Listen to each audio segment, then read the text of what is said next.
வணக்கங்க. நான் ஐயனார் ஜோதிடம் கண்ணன். இப்போ ஒரு ஜாதகத்துக்கு எப்படி பரிகாரம் சொல்கிறது, எப்படி பரிகாரம் எடுக்கிறது அப்படின்னு பார்ப்போங்க.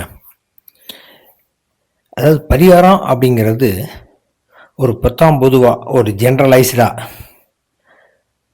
சூரிய தசை நடக்குது, நீங்கள் சூரியனார் கோயிலுக்கு போங்க, சுக்கிரனுடைய சாரத்தில் இருக்குது, கஞ்சனூர் போங்க அப்படின்னு சொல்கிறது ரொம்ப பேசிக். அது அந்த அளவுக்கு ஜாதகருக்கு தேவையான விஷயங்களை செஞ்சு தர்றது இல்லைங்க.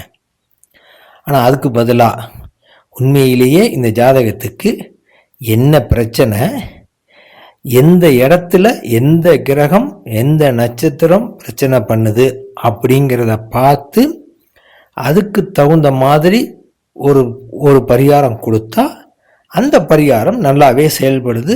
அவருக்கு தேவையான விஷயங்கள் ரொம்ப நல்லாவே நடக்குது. இப்போ இந்த ஜாதகம் பாருங்க. இந்த ஜாதகத்துக்கு சந்திரனுடைய திசை, சந்திரன் 3ஆம் அதிபதி, அதாவது ரிஷப லக்னம். சந்திரனுடைய திசை, சந்திரன் 3ஆம் அதிபதி. சந்திரன் அப்படின்னாலும் பயணம், ட்ராவலிங். 3 அப்படின்னா அதுவும் ட்ராவலிங்கை குறிக்கும். 3ஆம் பாவம் 9ஆம் பாவம் ட்ராவலிங்கை குறிக்கும். இது சந்திரன் 3ஆம் அதிபதி.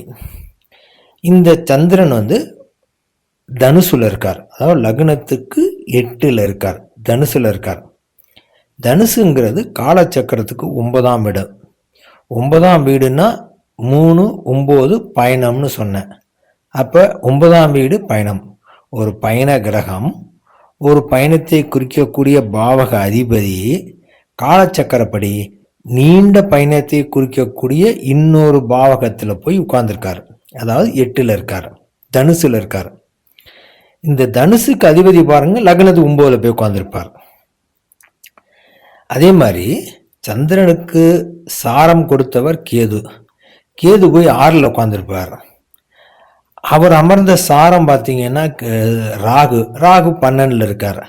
அப்போ இந்த ஜாதத்து பாருங்க, இந்த சந்திரனுடைய திசையில் 3, 9, 6, 12, 8 அப்படின்னு கனெக்ஷன் வருது.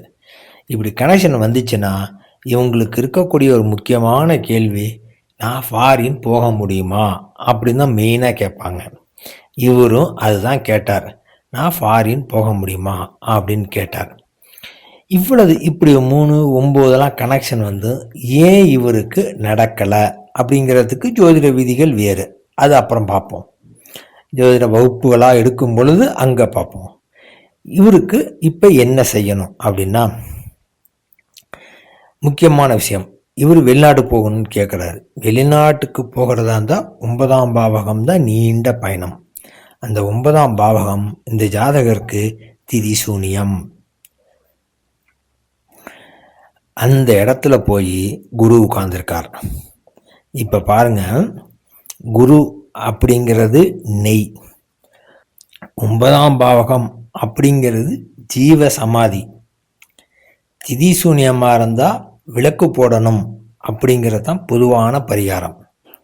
அப்போ இவர் என்ன செய்யணும்னா, இவருக்கு வீட்டுக்கு பக்கத்தில் இருக்கக்கூடிய ஜீவ சமாதிக்கு போய் காலை மாலை 2 வேளையும் நெய் விளக்கு போடுங்கள் அப்படின்னு சொல்லியாச்சு.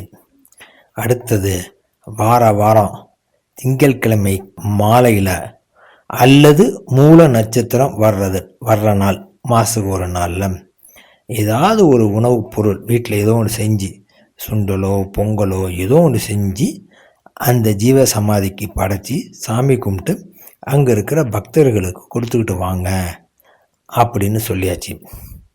இப்படி தாங்க ஒரு பரிகாரம் அப்படின்னா, பாவகத்தை கனெக்ஷன் பண்ணும், நட்சத்திரத்தை கனெக்ஷன் பண்ணும், அந்த கிரகத்தை கனெக்ஷன் பண்ணும், எல்லாத்தையும் கனெக்ஷன் பண்ணி ஒரு பரிகாரம் சொல்லணும். இவருக்கு நான் இன்னொரு பரிகாரமும் சொல்லியிருந்தேன். அதுதான் மாதம் திதி அன்னைக்கு விரதம் இருக்க வேண்டும் அப்படிங்கிற பரிகாரம். இது மாதிரி நிறைய பரிகாரங்கள் பார்ப்போங்க.